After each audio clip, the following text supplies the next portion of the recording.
అనంత కరుణామయుడు, అపార కృపాశీలుడు అయిన అల్లాహ్ పేరుతో ప్రారంభిస్తున్నాను. ఆకాశం సాక్షిగా, రాత్రివేళ ప్రత్యక్షమయ్యేది సాక్షిగా.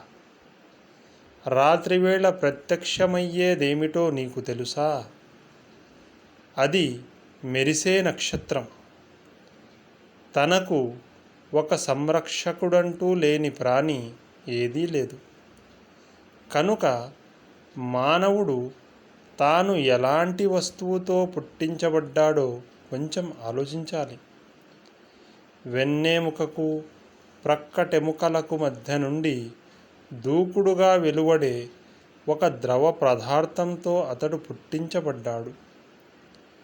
నిశ్చయంగా ఆయన సృష్టికర్త అతన్ని మళ్ళీ సృష్టించగల శక్తిమంతుడు.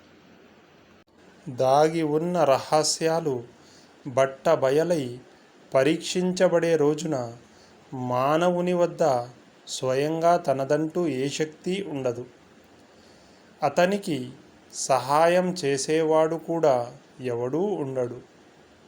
వర్షాన్ని కురిపించే ఆకాశం సాక్షిగా, వృక్షజాతి మొలకెత్తేటప్పుడు బ్రద్దలయ్యే నేల సాక్షిగా, ఇదొక నిర్ణయాత్మకమైన విషయం, నవ్వులాట కాదు.